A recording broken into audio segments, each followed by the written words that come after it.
Welcome to a guided tour of light fields. A photograph records the rays of light coming toward a single viewpoint. It's a wonderful record of the scene, but it's two-dimensional and doesn't let you change your point of view as you move your head back and forth. A stereo photograph contains two views of the scene, one for each eye, which allows us to perceive depth. But it still doesn't let us shift our view as we move our head, and doing so might even make the scene distort unnaturally. A light field uses an array of cameras to record all the rays of light coming into a volume of space, which allows us to display the correct perspective of the scene for any point of view looking through the volume. Keep looking forward and try moving your head back and forth to see things shift in the scene. If we view a spherical light field from inside the volume, we can see properly rendered 3D views of the scene in every direction, and they shift in perspective as we move left and right, forward and back, or up and down. In this light field of a living room set at the LA YouTube space, we can also see shifting reflections the light field brings to life in the mirror to the right and the metal drum on the mantle to the left. So take a moment to look around, take note of the surrounding white circles which can help you stay inside the light field volume, and get ready to explore a few interesting places using light fields.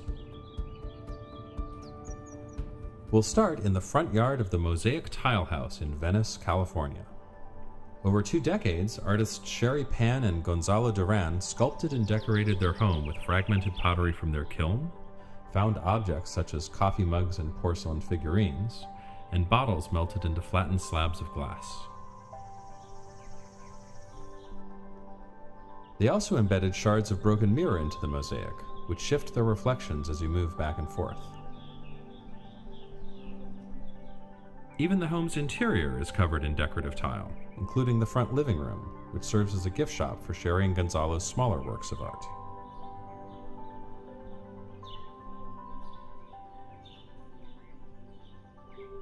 Moving to a very different style of home, we're now in the entryway of the Gamble House in Pasadena, California, often called America's arts and crafts masterpiece.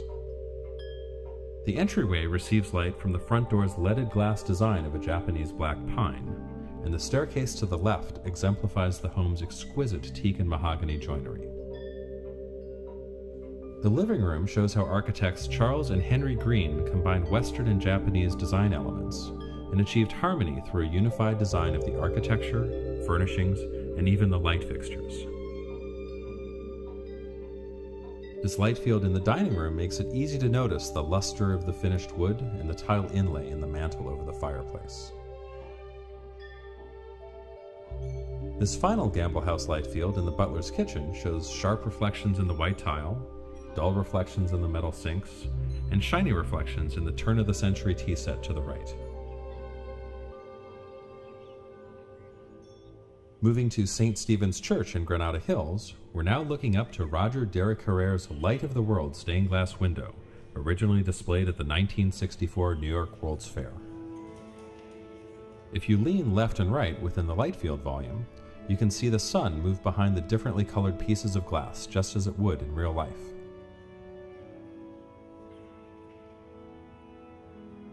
Looking to the heavens in a different way, we're now in front of the Space Shuttle Discovery at the Smithsonian National Air and Space Museum's Stephen F. Udvar-Hazy Center in Chantilly, Virginia.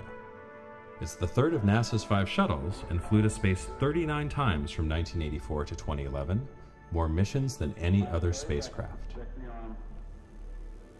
Discovery's body is covered in white quilted insulation blankets, and its underside and nose in black ceramic tiles, both necessary to protect the shuttle when re-entering Earth's atmosphere at up to 3,000 degrees Fahrenheit.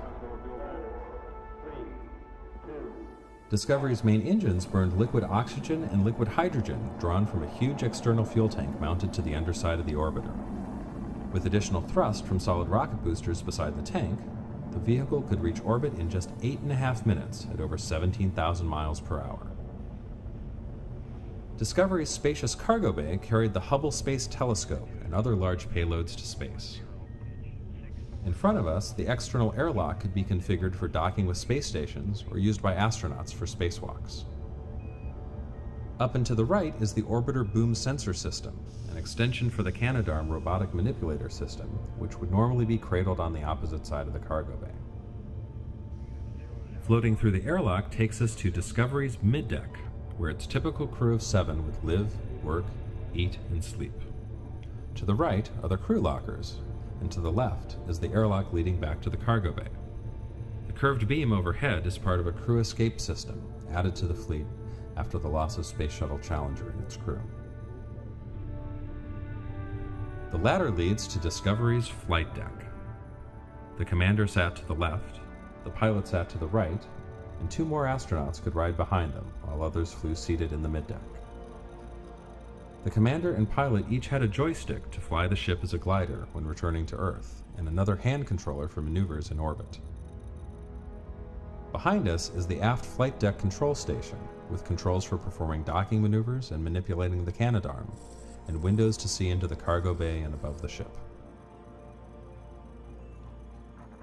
The Smithsonian Air and Space Museum staff was not only gracious enough to provide access to the inside of this priceless national treasure, but to pose for a group photo below the entry hatch, next to where the Canadarm is displayed. To record this light field, they held still for 30 seconds, keeping their eyes on the center of the light field rig as the cameras rotated around. If you lean back and forth, you may be able to notice that you can move into and out of each person's line of sight. Back at the Mosaic Tile House, Sherry Pan and Gonzalo Duran also posed for a few light field portraits. In this light field at sunset, Sherry and Gonzalo fix their gaze looking toward each other. If you lean to the left, you can see the sun disappear behind the bush, and you might also catch Gonzalo starting a smile. In this light field on the front porch, Sherry and Gonzalo followed the camera array with their eyes as it went around, producing the effect of them looking toward you rather than through you as you lean left and right in the scene. Paintings and photographs can also give the sense of a subject looking back at you as you move, but in a light field, your perspective within the scene can change as well. In this final light field, Sherry and Gonzalo gave their attention to each other rather than to the camera, surrounded by the environment of their own creation. We hope you've enjoyed this short tour with light fields, and will visit the gallery where you can see these and a few more light fields for as long as you'd like. Where would you like light fields to take you next?